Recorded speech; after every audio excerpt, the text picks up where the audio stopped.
বিষয়টাকে আমি একটু অন্যভাবে ব্যাখ্যা করতে চাই। আপনি দেখেন যে 1971 সালে মহান মুক্তিযুদ্ধের সময় আপনি দেখেছেন যে কাদের সিদ্দিকী কত বীরোচিত ভূমিকা রেখেছিল। কাদের সিদ্দিকী একটা বীর মুক্তিযোদ্ধা ছিল, এটা তো কেউ অস্বীকার করতে পারবো না। আমরা যদি অস্বীকার করি তাহলে মুক্তিযুদ্ধকে অস্বীকার করা হবে। এবং কাদের সিদ্দিকী বঙ্গবীর উপাধি পেয়েছিল। 71 সালে নিজের জীবনের প্রতি পরোয়া করেনি কাদের সিদ্দিকী। কিন্তু এই কাদের সিদ্দিকী 71 সালে যখন দেশটা স্বাধীন হয়ে গেল, তখন সে কি করলো? লুটপাট থেকে শুরু করে শেখ মুজিবের নাম ভাঙিয়ে এমন কোন অপকর্ম নেই যে কাদের সিদ্দিক করে নাই। পরবর্তী সময়ে এই কাদের সিদ্দিকী আপনি দেখেছেন যে ডামি নির্বাচনের আগে দিয়ে শেখ হাসিনার সাথে সে মিলে গিয়ে জনগণের বিপক্ষে চলে গেল। তো এই একই কাদের সিদ্দিকী 71 সালে ছিল আমাদের কাছে হিরো। আজকে এই 2025 সালে এসে কাদের সিদ্দিকীকে আপনি দেখেন পচে গেছে, জিরো। তাকে আর কেউ এই বঙ্গবীর বা তার ওই 71-এর গৌরব নিয়ে কিন্তু আমরা আলোচনা করি না। আমরা কাদের সিদ্দিকীকে এখন একটা টাউট, বাটপার, আওয়ামী লীগের দালাল বা স্বৈরাচারের দোসর এই হিসাবে কিন্তু চিহ্নিত করি। অর্থাৎ কাদের সিদ্দিক তার অবস্থানটাকে কিন্তু ধরে রাখতে পারে নাই। তাই মনে করি কি রাজনীতির ক্ষেত্রেও কিন্তু এই অবস্থানটাকে ধরে রাখা, ব্যক্তি ইমেজটাকে ধরে রাখা কিন্তু খুব ইম্পর্টেন্ট। যেটা আমি মনে করি যে কাদের সিদ্দিকীর সাথে আমি তুলনা করতে পারি নাহিদকে বা আসিফকে। কিভাবে আমি একটু ব্যাখ্যা করি আপনাকে। এই যে নাহিদ বা এই যে আসিফ, তারা যে আমাদের 24-এর এই গণ অভ্যুত্থানের যে তারা মহানায়ক, এটা তো অস্বীকার করার কোনো উপায় নেই। কাদের সিদ্দিকী যেমন 1971 সালে আমাদের মহান মুক্তিযুদ্ধের একজন মহানায়ক ছিলেন, একইভাবে এই 24-এর যে আমাদের গণ অভ্যুত্থান, এটারও কিন্তু মহানায়ক ছিল এই আসিফ এবং নাহিদ। এবং জনগণের যথেষ্ট ভালোবাসা কিন্তু তারা পেয়েছে, শ্রদ্ধা তারা পেয়েছে। কিন্তু অত্যন্ত দুঃখজনক বিষয় হচ্ছে তারাও কিন্তু কাদের সিদ্দিকীর মতো তাদের ওই জনপ্রিয়তাটাকে, তাদের যে ইমেজটাকে তারা কিন্তু ধরে রাখতে পারেনি। আর এই ধরে রাখতে না পারার পেছনে কাদের সিদ্দিকীর যেমন ব্যক্তিগত লোভ লালসা জড়িত ছিল, একইভাবে আমি মনে করি নাহিদ এবং আসিফ তাদেরও কিন্তু ব্যক্তিগত লোভ লালসা জড়িত। অর্থাৎ তারা তাদের ব্যক্তিগত স্বার্থ সিদ্ধি, ব্যক্তিগত ফায়দাটাকে তারা কিন্তু এখানে ইম্পর্টেন্স দিয়েছেন দেশের মানুষের কাছে গ্রহণযোগ্য হওয়ার চেয়ে বেশি। এখন 71 সালে কিন্তু নিজের জীবনকে পরোয়া করে নাই কাদের সিদ্দিকী। ওই সময় সে মারাও যেতে পারতো।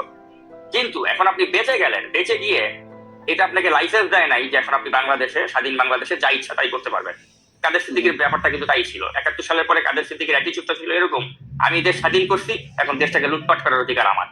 এই কারণে কিন্তু শেখ মুজিবুর রহমান তাকে লাইসেন্স দিয়ে দিয়েছিল, যা ইচ্ছা তাই করতো কাদের সিদ্দিকী। আপনি ওই সময় পত্রপত্রিকাগুলো দেখেন, দেখলে বুঝবেন যে কাদের সিদ্দিকী ওই সময় এমন কোনো জঘন্য কাজ নাই, ব্যাংক লুটপাট থেকে শুরু করে এমন কোনো কাজ নেই, মানুষের জমি জমা দখল করা, অন্যের স্ত্রীকে গিয়ে রেপ করা, সব করছে কাদের সিদ্দিকী 71 সালের পরে। কারণ সে ভাবছে আমি মুক্তিযুদ্ধ করছি, আমার নিজের জীবন বাজি রেখা, এখন আমি যা ইচ্ছা তাই করতে পারি। এই একই ধরনের কাদের সিদ্দিকীর মতো মাথায় ওই ভূতটা কিন্তু এই নাহিদ এবং আসিফদের মনে এখন জেগেছে, যে আমরা যেহেতু 24-এর গণঅভ্যুত্থানে নিজের জীবন বাজি রেখে আমরা রাজপথে নেমেছিলাম, আমরা যেহেতু হাসিনার মতো একটা দানবকে সরিয়ে দিয়েছি, অথবা আমাদের এখন লাইসেন্স আছে, যা ইচ্ছা তাই আমরা করতে পারি। নাহিদ আর আসিফের এখন একই অ্যাটিটিউড, তারা এখন মনে করছে আমরা যা ইচ্ছা তাই করতে পারবো। এই কারণেই তার বাবা তার প্রভাব খাটিয়ে এই ধরনের মানে কন্ট্রাক্টরের সাথে হাত মিলিয়ে 2 নম্বরই করার চেষ্টা করে। তো এখন আমার কথা হচ্ছে কি, যে দেখেন আজকে আসিফ বা নাহিদ তারা কিন্তু একটা ভালো দৃষ্টান্ত রাখতে পারতো, হান্নান মাসুদ একটা ভালো দৃষ্টান্ত রাখতে পারতো, সারজিৎ একটা ভালো দৃষ্টান্ত রাখতে পারতো। তারা কি করতেছে? তারা 100টা গাড়ি নিয়ে শোডাউন করতেছে। তারা রাজনৈতিক দল করেছে একটা এনসিপি। আমরা কি বলছি যে এই এনসিপিটাকে তাদের যে অফিসটা রূপায়ণ টাওয়ারে মিস্টার মুকুল ব্যবসায়ী তিনি দিয়েছেন। এটা আমরা জানি যে রূপায়ণ টাওয়ার তাদেরকে একটা ভালো একটা অফিস তাদেরকে দিয়েছে। এখন কথা হচ্ছে হু ইজ দিস মুকুল? রূপায়ণ টাওয়ারের মুকুলটা কে? আমি আপনাদেরকে বলি, এই রূপায়ণ টাওয়ারের মুকুলটা হচ্ছে কি আপনার যে দৈনিক দেশ রূপান্তরের মালিক যে তিনি। এখন এই রূপায়ণ টাওয়ারের মালিক যিনি, তিনি হচ্ছেন গিয়ে শাহ আলমের চামচা, মানে বসুন্ধরা গ্রুপের যে শাহ আলমের চামচা। এখন এই ভূমিদস্যু বসুন্ধরা গ্রুপের মালিক শাহ আলম, সে যদি এই দেশ রূপান্তরের মালিক এই রূপায়ণের মুকুলকে তিনি যদি বলেন তুমি এইটা করো, সে ওইটা করবে, এটা করো, যা বলবে তাই করবে। সোজা কথা। আপনি দেখেন আমার বিরুদ্ধে, আপনার বিরুদ্ধে যখন বসুন্ধরা গ্রুপের মিডিয়াগুলো প্রোপাগান্ডা চালালো, বাংলাদেশের কোন জাতীয় দৈনিকে কিন্তু ওই নিউজগুলি ছাপা হয়নি যেগুলো আমাদের বিরুদ্ধে অপপ্রচার করেছিল। একমাত্র দেশ রূপান্তরে ছাপা হয়েছিল। কারণটা কি? যাহাই কালের কণ্ঠ, যাহাই বাংলাদেশ প্রতিদিন, তাহাই দেশ রূপান্তর। মুকুল এবং আপনার এই রূপায়ণ টাওয়ার বা এই যে আপনার এই শাহ আলম, বসুন্ধরা গ্রুপ, এরা সব এক সুতোয় গাঁথা। এখন শাহ আলম খুবই স্মার্ট। শাহ আলম জানে যে আমি যদি এখন এনসিপি কে একটা অফিস দেই, তাহলে বসুন্ধরার টাকায় তারা অফিস করেছে, এটা বাজারে আসলে কিন্তু তাদের মান সম্মান নষ্ট হবে। এই কারণে শাহ আলম কি করলো? তার প্রাণের দোস্ত সে রূপায়ণের মুকুলকে বললো কি আমি দিলে তো কালার হয়ে যাব, তুমি দাও রূপায়ণ টাওয়ারের, তুমি একটা ওদেরকে অফিস দিয়ে দাও, সাথে সাথে কিন্তু ওকে শাহ আলম ভাই বলছে আমি করে দিই, মুকুল করে দিল এটা। অর্থাৎ আপনি এটা ভাবার কোনো কারণ নাই যে রূপায়ণ টাওয়ারের এই অফিসটা মুকুল সে দিয়েছে, এটা বসুন্ধরা শাহ আলম দিয়েছে, সোজা কথা। অর্থাৎ তারা ভূমিদস্যু বসুন্ধরা গ্রুপের টাকায় তারা এই অফিসটা করেছে, সোজা কথা। কারণ শাহ আলম নিজের নামটা এখানে আনতে চায়নি, সে মুকুলকে দিয়ে এটা করাইছে। তাহলে দেখেন এই ছাত্রদের রাজনৈতিক দল তারা প্রথমেই কিন্তু দেখেন কত বড় একটা দুর্নীতির সাথে জড়িয়ে গেল, যে তারা ভূমিদস্যু বসুন্ধরা গ্রুপের রেকমেন্ডেশনে একটা অফিস প্রাপ্তি তারা করলো। এখন এই ভূমিদস্যু বসুন্ধরা গ্রুপের কথা আমি বারেবার কেন বলি, কারণ এই হচ্ছে সেই বসুন্ধরা গ্রুপ যারা ছাত্র আন্দোলনের সময় আপনি দেখেছেন যে শাহ আলম বলেছিল এই ছাত্রদেরকে জঙ্গি, সন্ত্রাসী, এবং সে বলেছিল যে শেখ হাসিনার সাথে মৃত্যুর আগেও থাকবে, মৃত্যুর পরেও থাকবে। আজকে দেখেন এই যে জুলাই অভ্যুত্থানে এত এত মানুষ তারা জীবন দিল, এত এত ছাত্র তাদের চোখ হারালো, আজকে দেখেন তাদের যারা মারা গিয়েছে তাদের আত্মা কষ্ট পায় যে যেই ফ্যাসিবাদের দোসর শাহ আলম, কোথায় স্বাধীন বাংলাদেশে সবার আগে শাহ আলমের বিচার হওয়ার কথা ছিল, আজকে সেই শাহ আলমের রেকমেন্ডেশনে এই এনসিপি নামক একটি দল করে এই নাহিদ আসিফরা তারা অফিস দিয়ে তারা রাজনৈতিক দল করছে, তারা শাহ আলমের ফাইন্যান্সে তারা চলছে। এটা কি শহীদের রক্তের সাথে বেইমানি না? তো আমার কথা হচ্ছে আপনি যেই আন্দোলনটাকে পুঁজি করে আজকে নাহিদ হলেন, আসিফ হলেন, আজকে আপনি সেই আন্দোলনে আপনার শহীদ ভাইদেরকে তাদের লাশেরকে আপনি বৃদ্ধাঙ্গুলি দেখিয়ে তাদের লাশের উপর দিয়ে গিয়ে আপনি আজকে সেই ভূমিদস্যুর সাথে আঘাত করলেন, সেই ভূমিদস্যুর রেকমেন্ডেশনে আপনি কি অফিস বাগিয়ে নিলেন এবং তাদের ফাইন্যান্সে আপনি আপনার রাজনৈতিক দল পরিচালনা করছেন।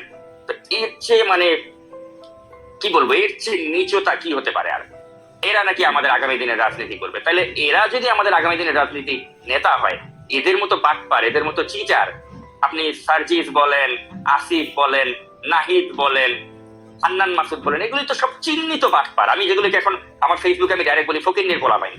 কেন বলি? আসলেই তো এরা ফকিন্নির পোলাপাইন। কারণ ফকিন্নির পোলাপাইন না হলে কি নিজের বাপকে এভাবে অনুমতি দেয় যে বাপ তুমি এগুলি করো, ধান্দা করো?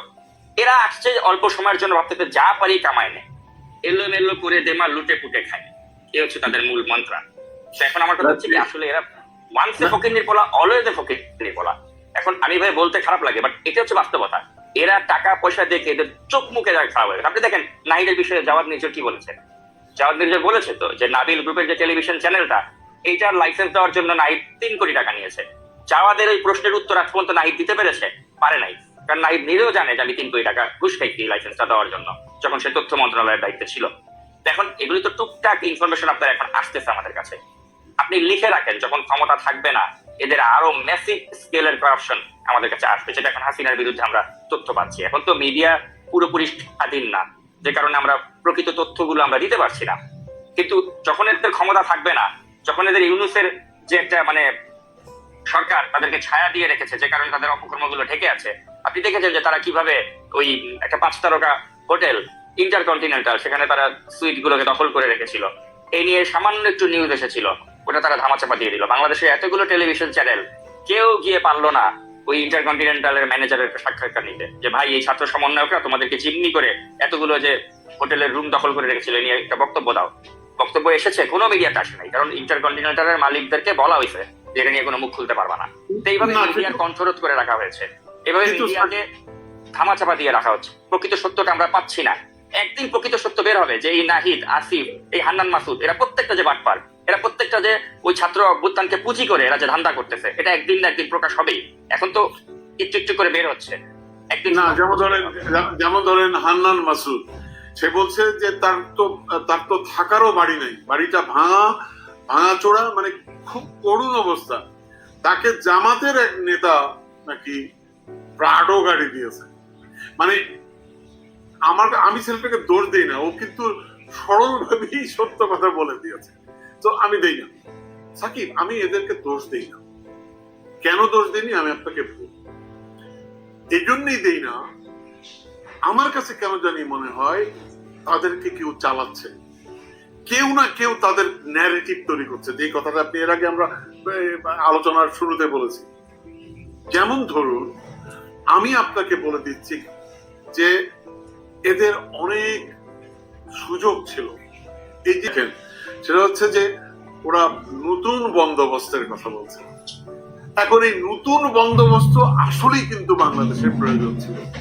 এই নতুন বন্দোবস্ত বলতে যে তারা পুরনো যে ট্রেডিশনাল রাজনীতি, এই ট্রেডিশনাল চাঁদাবাজি, ট্রেডিশনাল বিষয়গুলোতে ওরা বেশি আগ্রহী হয়ে গেছে। সাকিব, আমি এদেরকে দোষ দিতে চাই না, আমি চাই না, আমি তার কারণ আমি এদেরকে ভালোবাসি। আমি আপনাকে বারবার বলেছি, আমি আমাদের টক শোতে বলেছি, এদেরকে আমি ভালোবাসি। এই ছেলেগুলো যদি এই বন্দুকের সামনে না দাঁড়াতো সাকিব, তাহলে আমি বাংলাদেশে যেতে পারতাম না, আপনিও বাংলাদেশে যেতে পারতেন না। কিন্তু প্রশ্ন হচ্ছে আমাদেরকে ওটা আমাদেরকে বের করতে হবে। যেমন ইলিয়াস সেদিন একটা কথা বলেছে, আপনি জানেন ভিডিওতে, উনি বলেছে যে এদেশের 99% লোক হচ্ছে বাটপার, লোভী। ঠিক আছে, উনি বলছে কিন্তু, হ্যাঁ, এবং সে বলছে চোর, আমিও তাদের মধ্যে একজন। তো এখন প্রশ্ন হচ্ছে, আমি হয়তো ইলিয়াসের ওই কথার সাথে একমত না, 99% না, হ্যাঁ, একটি ব্যাপক অংশ আমাদের বাংলাদেশে আমরা আসলেই দুর্নীতিগ্রস্ত। এবং এই দুর্নীতিগ্রস্ত এই যে ক্যারেক্টারটা 16 বছরে এই ফ্যাসিস্ট শেখ হাসিনা আমাদের পুরো জাতিকে, দেশের মানুষকে, হ্যাঁ, এই চোর বানাতে সক্ষম হয়েছে। আমাদের ক্যারেক্টারটাকে নষ্ট করে দিয়েছে, আমাদের রাজনৈতিক ক্যারেক্টার নষ্ট করেছে, আমাদের সোশ্যাল ক্যারেক্টার নষ্ট করেছে, এবং এর জন্য দায়ী এই শেখ হাসিনা। ঠিক আছে, তো আমি মনে করি আজকে আপনার এই কথাগুলো চমৎকার আপনি বললেন। আপনাদের এই কথাগুলো তারা মূল্যায়ন করবে, এই এনসিপি করে তারা যে প্রকৃত নতুন বন্দোবস্ত, এই নতুন বাংলাদেশের জন্য নতুন রাজনীতি উপহার দেবে, এটা আমরা আশা করতে পারি।